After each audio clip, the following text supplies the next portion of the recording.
Courage starts with showing up and letting ourselves be seen. A quote by Brené Brown. And it couldn't be more true than for my guest today, Stacey Fell.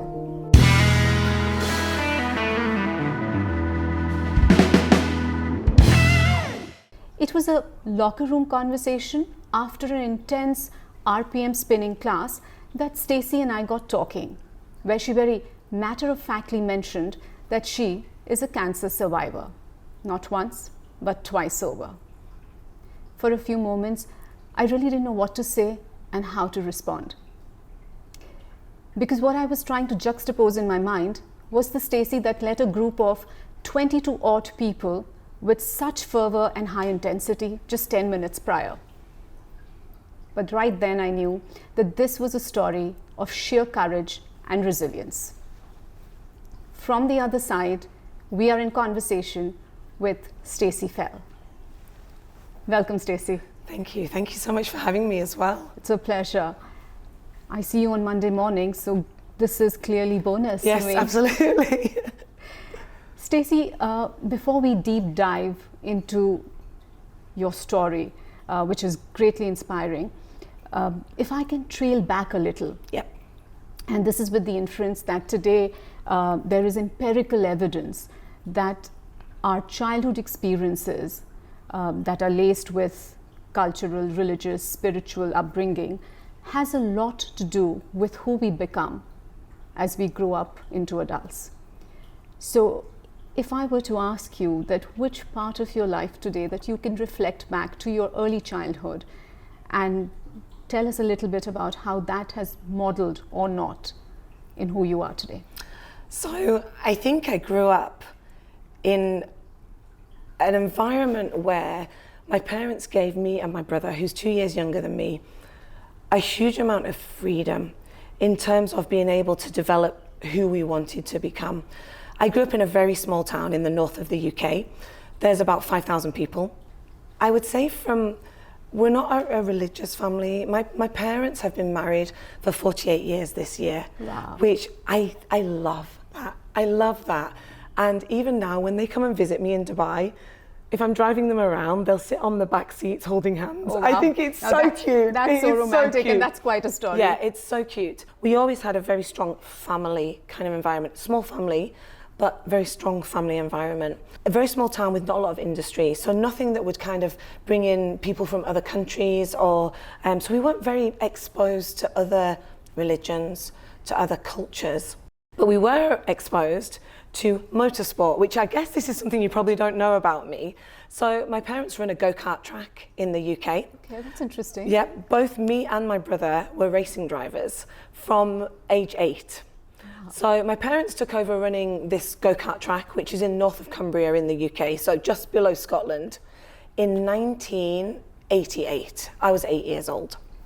So I started racing. 2 years later, my brother started racing. And we were very fortunate that we've raced internationally. We raced at quite a senior, sort of semi-professional level as well.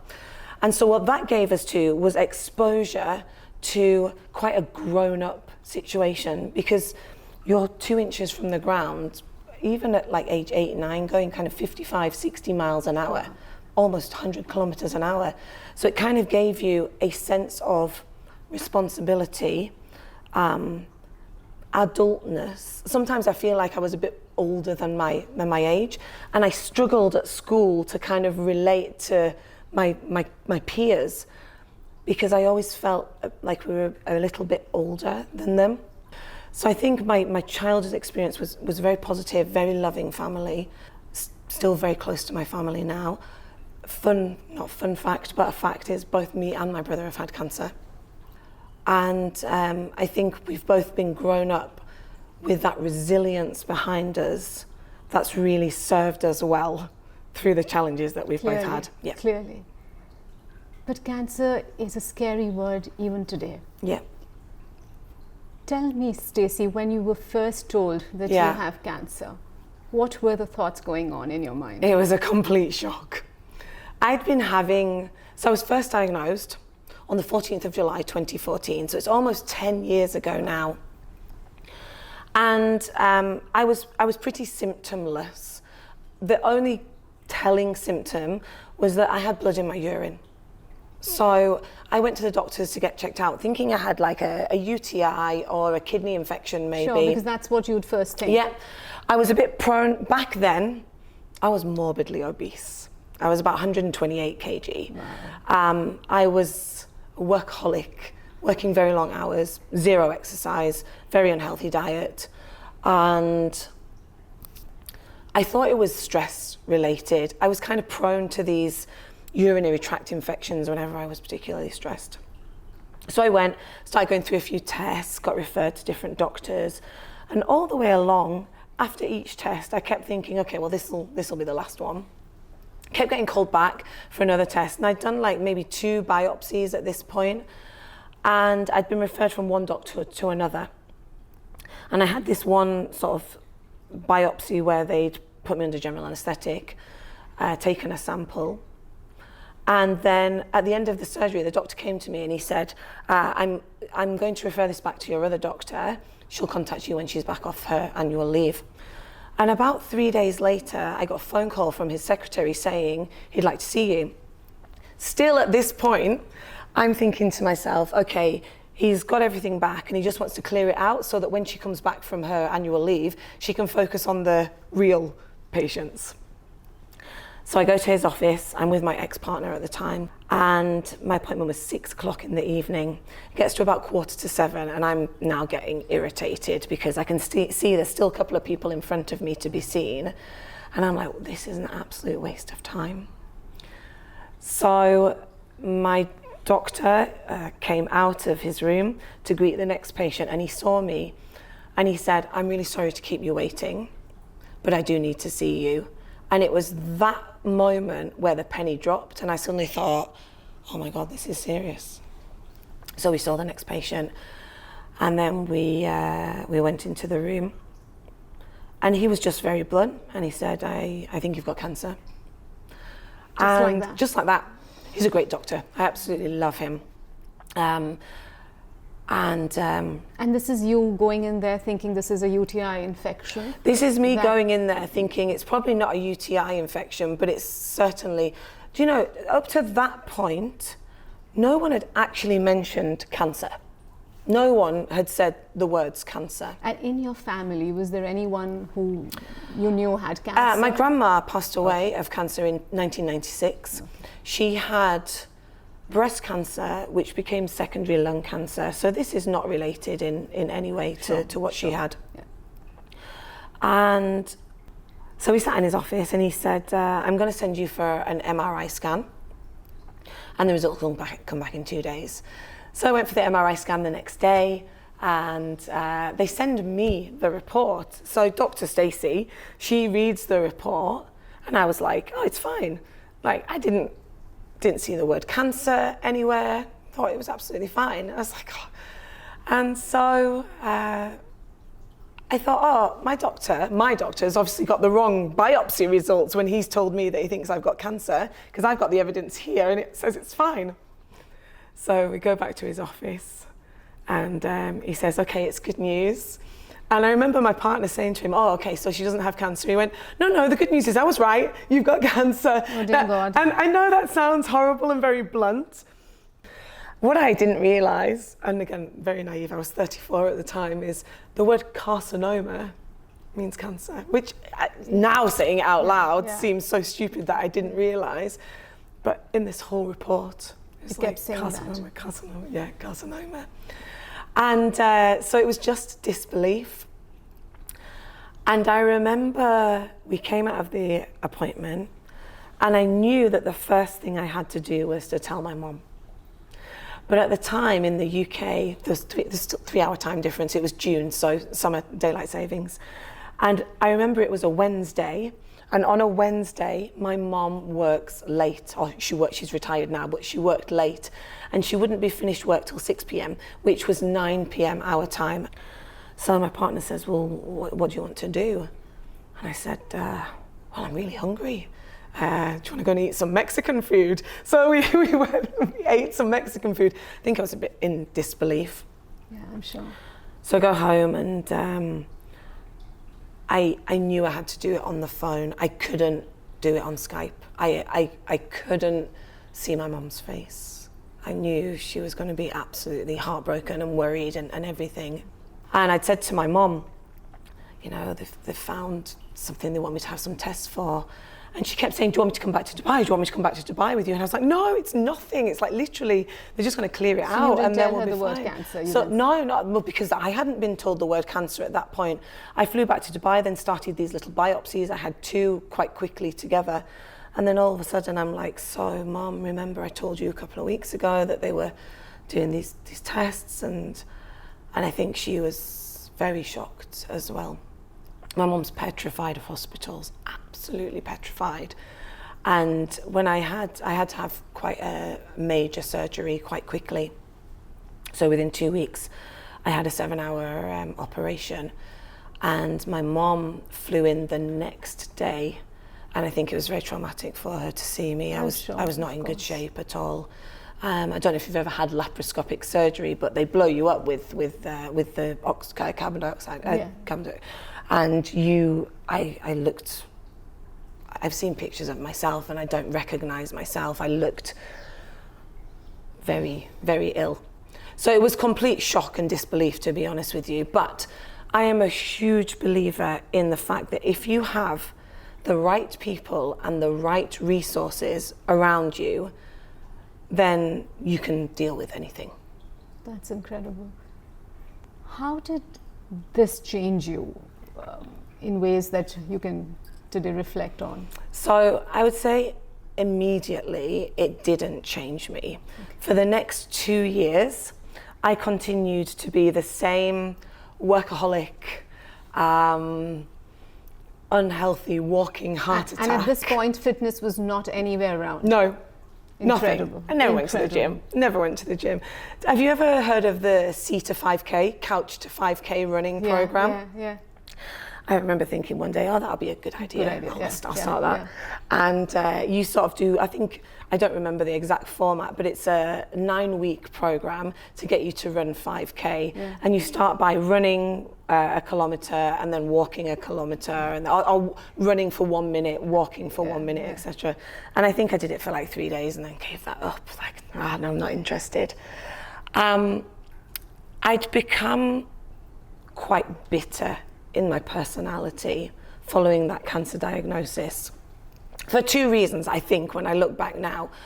One was it took away my ability to have children, and I was with the treatment and everything, and I guess maybe at 34 children was not necessarily on the agenda, but it wasn't not on the agenda, if that makes sense. Yeah. It was just something I always assumed. That would be just a natural way to live. This kind of, you get married, you have children. And the circle of life would be that. Absolutely, I just assumed. And the second thing, I guess, was the relationship I was in at the time. It was quite negative. I'm quite naturally a glass half full person. And my partner at the time was kind of a glass half empty kind of person. And I think with what was happening with the cancer, I kind of became more positive and he kind of became more negative, and there was a complete imbalance there. So in 2016, I ended that relationship. My decision ended the relationship. But still I carried on with the way I was, this workaholic. And I can tell you the moment it changed. It was the inaugural Dubai 3030, which was November 2017. I remember that. Yeah. I remember the first year. It was with such gusto and fervor, and it was almost like a celebration for fitness. Yeah, and I think at that point, I was at a stage where I was becoming tired of myself, tired of having no friends, having no life outside of work, constantly eating to make myself feel better, etc. And I had a colleague.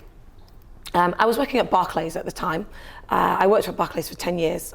And so we just decided to make a pact that we would do this Dubai 30-30, and we would do 30 days of exercise and then see what happened. He had to start quite slow because of his injury, and I was just massively overweight. And what we committed to do was join Fitness First in DIFC, where we worked, and just go to the 6:30 class every weekday. So we would go straight to the gym, and we just do whatever was on. So I did everything. I did RPM, I did body combat, body attack, body pump. Incredible. For someone who never did a gym. And I just did it. I was terrible. I used to hide at the back. I wouldn't talk to anybody.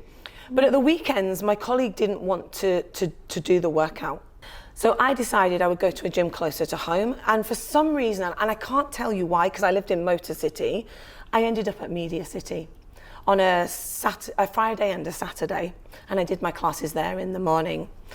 And that's where I found 2 of the 3 trainers who's had such a huge impact on my life. One was Ricardo, who became my personal trainer. One was George, who we both know, love, attend. I still attend George's classes now. I know. And the third trainer, who I'll mention now as well, was a guy called Salim. I don't know if you've met Salim before. I haven't, but I've heard wonderful things about him. He's amazing. And I think from each of them, I've taken different things. I think from Ricardo really had a belief in me that I didn't have in myself, and it really helped to build my confidence.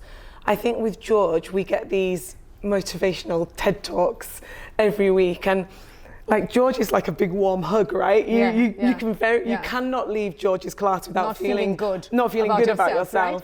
Yeah. And with Salim, you get this power, you get this feeling of pushing yourself to the limits, and you get this feeling of constantly getting better and seeking to get better as well. And I think with that powerful combination, the gym really changed me. And I think the power of surrounding yourself with positive people should never be underestimated. Because I agree. And I think this is so important for us as people that today I surround myself with people that facilitate my journey as opposed to being an impediment.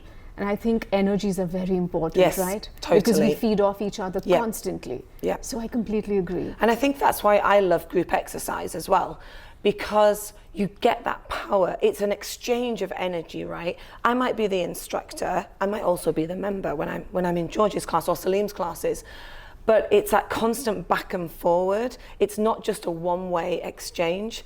And I think that's why I love that power, that feeling of the blood pumping and the heart pounding. That's how you know that you're alive. That's a signal that you are actually alive, and it's such a great feeling. I can completely vouch for the fact that when I am in your class, I feel alive even on those mornings where I have perhaps woken up thinking, perhaps not today. Yeah. And I've said to myself, it's Stacey's class. You're going to get out feeling like you're on top of the world and you've conquered. Thank you. And it's happened every single Monday morning. Thank you.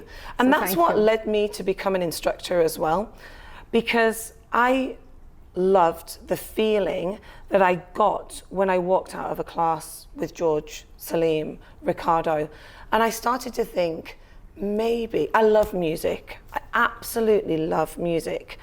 And I find movement to music, or movement generally, is like medicine for me, not only for the body, but for the brain as well. Sure. And I thought maybe if I could give someone else that same feeling, or if someone walks in and they walk out feeling even 1% better than they did when they walk in, because that has happened to me so many times just by attending their classes, then that would be an amazing feeling. And so that's what started the journey. It is an amazing feeling, Stacey, and thank you for doing what you do. No, thank you for coming to the classes, because without you, there's no us.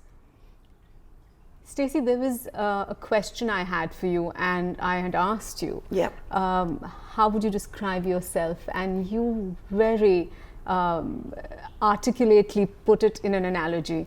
Would you just tell us what that analogy was and what it meant? Yes, so I would say that I know that my energy is very contagious, but that goes both ways. So my mind is kind of a bit like a fire. It can either light up a whole room, make everyone feel warm and great, or it can burn the whole thing down. And I'm very aware of that. I'm a very open person. People can read on my face whether I'm happy, sad, anxious, scared. And that fire analogy, I think, is kind of perfectly describes me. Incredible. I just think it possibly is true for most of us, and I often feel that we are always weighing ourselves in comparison to somebody else, when actually the fight is really within ourselves. Yeah, absolutely. So it's always you versus you. It Yeah. isn't somebody else. Absolutely. So yeah, I completely appreciate that. We are capable of doing both, lifting ourselves and then again, and that's why I often say, and in my podcast, my theme again is the fact that we are the story we tell ourselves. Yeah, absolutely. Right? Yeah. I think success is so personal. Success for me is not what success is for you. We have to define our own wins. Absolutely. We have to find as well. I know, I'm talking about the gym. I love it. For me, the gym is not a chore. It's not a punishment. I don't go to burn calories.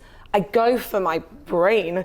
I go to get those endorphins. But the gym's not for everybody. Yeah. But if you can find something that does make you feel alive, whether it's reading, drawing, wine tasting, whatever it is. Anything. You've got if to you find can your find, joy. Yeah, find your joy, find your tribe, find the people, surround yourself with people, like-minded people. We are the sum of the people that we spend the most time with. And for me, it's worked out well, I would say. Absolutely, and I think this is just so important because, I was reading this quote the other day in a very interesting book that talked about the fact that how often as humans we go through particularly those challenging times in our lives, and we believe that those moments are representative of whole of our life, Yeah. when it isn't, when it is just a moment in our life. Yeah, absolutely. So again, it comes down really to perspective. Yes. And like you mentioned, you can look at a glass half full, you can look at it half empty, and the fact that we even have a glass is also a perspective. Yeah, absolutely. Right? Yeah, absolutely. Have you ever read the book, The Obstacle is the Way? No, but I've heard about the book. Yeah, it talks a lot. I'm reading it at the moment, and it talks a lot about perspective and perception, and how being able to reframe a situation in your mind is an incredibly powerful tool, and how it's not about what happens to you, it's about how you react to it. Right. It's a great book. I would recommend it. Absolutely. I'll take that recommendation on. And so I guess it's about, in any situation, are you a victim or a victor? Yes. Right? That's Yeah. what it boils down to. Yeah. What is it that you tell yourself, Stacey, every single morning when you wake up? Is there something you tell yourself? I would say that to focus on what you can control. I've been given great advice over the year, and honestly, most of the things I say are not original Stacey things. But that doesn't matter. No, I'm like you. I love to learn, and I feel that I love to absorb ideas. I love to listen to podcasts, etc. And I was given great advice, and it was that you can't save anyone else if you're drowning yourself. Perfect. Don't get me wrong. I am absolutely a work in progress. I don't get it right every single day, but it's something that I do like to focus on. Another thing that's really important to me, and I think we kind of touched on this in our previous conversations, is about mornings. Your morning is your foundation for your day. Absolutely. Foundation for your day, for your week. And if you get the morning right, everything comes a lot easier, because falls in place. you make a good decision, and then all you need to keep doing is just making little small good decisions that build up and up and up to a great day. Yeah. How your body is made up of trillions and trillions of cells, but you are ultimately the leader of those cells. And if you have a serious illness and you start to tell yourself, oh my God, I'm going to die, I can't overcome this, your body's going to start reacting that way. It's going to start shutting down, etc. If you tell yourself, all right, troops, let's get to work, we've got a job to do, then your body's going to start reacting that way as well. And I think that morning and that routine that you have in the morning is so important. Most of the time, like you, I start my day with a workout, but I also try to consistently think, am I focusing on what I can control? Wow. And one of my tips is, if I am really stressed, I will make a list. not necessarily a list, but I just get a piece of paper and I write down every single thing that's stressing me out, even tiny little things. Then what I do is I take a red pen and I cross through as elaborately as you can everything that's not in my control, everything that I can't change. Fantastic. I can't do anything about, or has happened and I can't go back and fix it. And then you see what you're left with. And 9 times out of 10, I'm left with, if I've got 20 things on a piece of paper, I'm left with 4 things that I can do something about or I can control. And it's a really powerful exercise to see those red crosses on a piece of paper and to think, you'll feel a weight lifted straight away off you because you realise, okay, actually, this is what to focus on, this is what's in my control. Wow, that's so powerful. Yeah. Get a marker. Get a Go marker. as elaborate as you Along can. with your lipstick, you've got to put a marker in your bag, isn't Yeah, it? absolutely. Yeah. So and literally just brain dump, stick everything on that piece of paper. Yeah. I'm a huge fan of Dr. Joe Dispenza. I'm not sure if you've heard I've of him. heard of- I've yeah, mentioned I've him heard a of couple him, of yeah. times. And there's one particular quote that I've kind of started to live by, is that your personality defines your personal reality. Okay. So it's again coming back to the same thing about what it is that you can control and what you can't, and accepting that. I think the first step perhaps is to be aware of it. Then it is about accepting it and then telling yourself, well, now what I can't change, I've got to live with, but what I can change is what I'm going to focus my energy on. Yeah, absolutely. And that defines then my personal reality. So it's all really working this animal right here. And also as well, it's starting to reframe situations as well, because something that you might be looking at quite negatively, maybe you can start to draw positives from it. Absolutely. Especially if you can't change it, you have to accept it, right? Yes. And I think the sooner you're able to accept a situation, if you really can't change it, the easier it is to deal with. Absolutely. And you know, Stacey, one of the things that I at 52 today, when I sit here and I speak with you, I can say this with absolute humility, that my own journey of my challenges and my trials and tribulations, at that time it didn't feel like it, but today in retrospect, I believe that they happened because it was all in preparation for me to get to this point. Yeah, everything happens for a reason. Absolutely. And the valuable lessons of love, of empathy, courage is what I've gathered. Yeah. And these are lessons that I believe that I'm in a position today to share with more and more people, my friends, my family members, and that's a big one. Yeah. Anyone that's listening to us, Stacey, today is perhaps that one person who's sitting on the fence dealing with something that at this moment in time in his life seems hugely challenging. It could be an ailment, it could be a financial problem, it could be anything at all. What is it that you would tell them? And this is often, I find that people tend to say these things that, you know, once I've sorted my problem out, I will then focus on my health. Yeah. Or once I have this out of the way, then I can get on to the next. Yeah. What would you say to them? I think sometimes we look at the big picture too much and we forget about the small details. And what I mean by that is, about 8 or 9 years ago, I started to do something called a happiness jar. I've heard of this.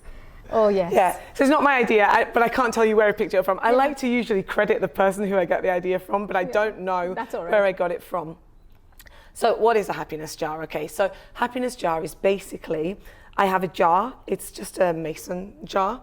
I just used to write down on a scrap of paper something that made me happy. It could be anything, a beautiful sunset, a conversation that I'd had where I laughed until I thought I was going to pee my pants, or it could be anything, something someone said to me in the gym, a quote that I've heard, and I just literally throw them in the jar. And then my ritual is 1st of January, it's usually first week of January because 1st of January is always quite hectic, but first week of January, I empty out the jar and I reread everything in there. Wow. And it's an amazing way to start the year, because there are years that I have had where I think on reflection, if I look at the big picture, it wasn't a good year. But what a great reminder. And then you look at all these things and you're like, oh my God, I forgot about that. I forgot about that. I forgot about that. And it's so powerful. It's so powerful. So I would say to anyone, do a happiness jar. It costs you nothing. You need scraps of paper. I use scraps of paper and you just literally fold them up, put them in the jar. I'm getting started with mine. Yeah, it's amazing. Yeah, what an incredible And idea. everyone who I know who's done it loves it as well. Yeah. So focus on the small stuff. Don't just focus on the big stuff. And I think, again, this just reaffirms this entire theory of gratitude, right? Yeah. Just to be able, because it's such an antidote for fear, anxiety, stress. Because if you're grateful, you can't be angry. Yeah, if you're grateful, you can't be fearful. Yeah. So it just works beautifully. Yeah. Beautifully. So focus on the micro joys. Absolutely. And thanks to Helen for that analogy, because I thought that was just such an amazing phrase. I've never thought of it. I've always thought a bit about the little things that make us happy, but micro joys is a great terminology. Even better. Yeah. It's even better. You know, Stacey, this happened about 2 years ago when I did one of these workshops with Tony Robbins. There was one particular aspect that was covered in the workshop, and that said that every person, if could decide for themselves the 3 non-negotiables that they would live by every single day. It was, in a sense, a bit of commitment, discipline for yourself. So the 3 things, it could be 5 if you want to be more adventurous, you could have 10. Yeah. But I just thought 3 works easy. If there are 3 non-negotiables that each one of us could define for ourselves and live by every single morning, that would add a lot of value to the way we live. Okay. Mine has my 3 non-negotiables are prayer of gratitude, my fitness first thing in the morning, and the third is to feed the intellectual side of my personality. Okay. So it could be reading a book, listening to a podcast, having conversations like this. Yeah. What are your 3 non-negotiables? All right, so I would say the one that comes to my mind immediately is not something I would do in the morning, but it's to never go to bed on an argument. It's just something that I, especially with the people that I love the most, I would say that my circle is very small, but very tight. The people that I love with all my heart. I can't bear to go to bed on an argument, a misunderstanding, or a disagreement. And I think I like to seek clarity that everything's okay before I go to bed. Otherwise, it really eats away at me and I feel very uncomfortable. And it's not about saying I'm wrong or apologizing. It's about knowing what's worth fighting for and what's not worth fighting for. That's good. So that would be the first one. I would say the other 2 that I would like to mention are more things that I aspire to be, because I think one is easier than the other. So I'll tell you the easier one. Reset the room. And reset the room basically means that at the end of the day, are you ready for the next day? Or are you going to wake up and think, I've got to do this, and this? And you're going to be stressed straight away. So for me, resetting the room is making sure the washing up is done. I hate washing up, but making sure the washing up is done. Packing my gym bag for the next day, packing my work bag, getting my clothes out, setting my gym clothes out for the next morning, so that when I wake up, it's just easy. I just do it. Everything just falls into place. So that's kind of a non-negotiable for me, that every day I like to reset the room. And then the third one is probably the most important one, but it's probably one of the hardest. And there's a podcast I really like to listen to. It's called the High Performance Podcast. It's run by Jake Humphrey, who used to commentate on the F1, and Damien Hughes, who is a psychologist in the UK. And they interviewed a girl called Vicky Pattinson recently, and she talked about a concept recently when she was on this high performance podcast about 3 types of people in the world.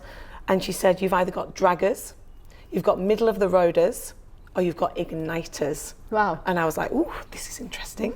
So I keep listening. And she said, it comes down to when someone sends you a message or calls you, how do you feel? And you have an emotional and you have a physical reaction.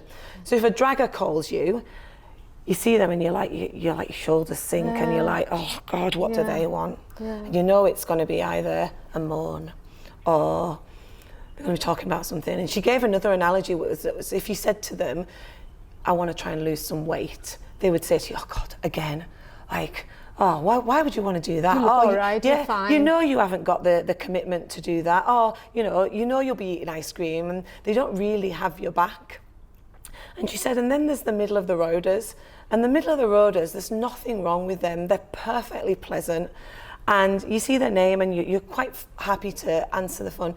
And they're the ones that if you said, I want to lose some weight, they'd be like, oh, you can do it. Yeah, good for you, good for you. And then she said, and then there's the igniters. And you get a message or a phone call from an igniter and you are immediately fired up.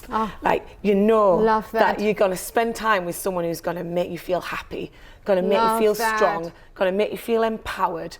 Her analogy, she's from the northeast of England. She was like, they get you buzzing like an old fridge. And and I thought, oh my God, and that ties into my kind of fire analogy. I want to be an igniter. I want to be someone who, when they're in my presence, they feel empowered, uplifted. I know sometimes when you come to the gym, not you, but anyone comes to the gym, that might be your only 45 minutes that day that's just for you. And if I can make that the most uplifting and empowered 45 minutes of the day, that is a great achievement. And so my non-negotiable is to try and be that igniter. Wow, that is powerful. Yeah, it's great, right? I loved it. When I heard it, I was like, I want to be an igniter. I want to be an igniter. Yeah, now that's something that should be on everyone's list to be an igniter. Yeah. Stacey, there's one thing that I've noted you do after every single class. Of course, we've ended up all sweaty and exhausted. Yeah. And there you are thanking each one of us. So 22 odd people in the class. Yeah. And you call out to each one of us by name. Now, we are not all regular, so you always have somebody new. But you never forget a single name. What is this? So I like to try and create an environment that's very inclusive in the gym. Because I remember when I first started going to the gym, I was going to George's classes for about 6 months before I even spoke a word to him. Wow. And so in the next class, I plucked up the courage and I said to him, did I see you in Motor City yesterday? And it turns out that's where his office was. And from then we started talking. So I know that the gym can be a very intimidating place. Yes. I know it can be a place where it could be, you're only 45 minutes. For me, it's the place where it blocks out the noise. Whether I'm teaching or whether I'm in a class, that 45 minutes for me is just about the people, the music, remembering the choreography, etc. So I think if I can, look, the gym's a great leveler, right? It doesn't matter to me when you walk into the room, where you're from, what you do for a living, how old you are, what religion you are. I don't care.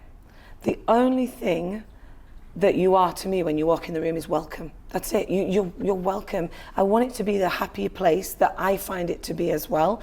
And it's kind of a game that I play with myself. Like if it's a new person, can I remember their name? So it's a good kickstart to the brain for me as well.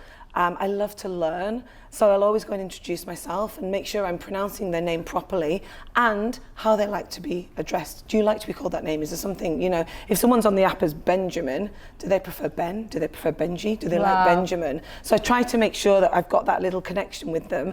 And then, at the end of the class, I like to thank everyone individually. They've given up 45 minutes of their day to come and spend it with me, so I'm grateful for that. And I can tell you, we feel very welcome.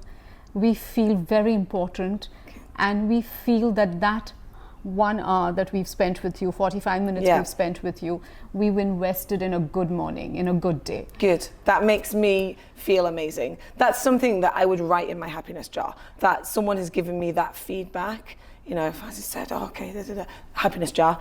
You can put 1 in my name every Monday morning. I'll repeat it for the rest of the year. Thank you. So yes. One more question. Okay. If there was only one thing that you could tell every single person in the world, what would it be? Look, it's not easy, but something I heard recently in the Obstacle is the Way book is to build a great empire, you have to rule yourself first. And by that, I mean, you have to be in control of your thoughts, your mind, your mindset, your spirit, because it's that will tell your body what to do. And I think when you get into situations where you feel very stressed, you always have to go back to basics. That's something that Salim's saying to me all the time, back to basics, back to basics. Food, sleep, hydration, movement. 4 basics. If you can get those right, then the rest of the day will start to fall into place. And I think the final thing I would say was that every night has an end. I know that times for everyone, and it seems to be getting, I always thought as I got older, things would get easier because I would know more and I would be more sure of who I was and I would be more intelligent and I would learn more. But there are still hard times all the time. And if we can always be sort of conscious that everything is temporary, even the good times are temporary as well, right? But bad times especially are temporary. And if you can start to reframe things in your mind, then if it's a bad day, it doesn't have to be a bad week, it doesn't have to be a bad month. It's just about being in control of your thoughts all the time. Wow. This is yet again where we resonate, and so beautifully, because the way I would answer this question as well is not very different from the way you've done it. I would say this too shall pass. Yes. And that is what life is. It never is all about being the same thing every single day. Yeah. So we will have challenges. Just when we've wrapped one out of the way, there will be one that we will be facing soon enough, but that too shall pass. It's so strange that you've said that, because that's a phrase that I have not heard for a long time. But when I was first diagnosed with cancer, one of my friends in the UK sent me a card with exactly that phrase on it, this too shall pass. And I haven't heard that for such a long time, but it is so true. Powerful as well. Yeah, and maybe I rephrased it in a different way, but yeah, those exact words were sent to me when I was first diagnosed with cancer. Awesome, and what a lovely way to end this conversation today. This isn't going to be our last, I promise you, but the fact that this is going to be my first podcast, I can't thank you enough from the bottom of my heart, and I loved it. Thank you. Thank you for doing this. Thanks for giving me the time as well. Really enjoyed it. Me too.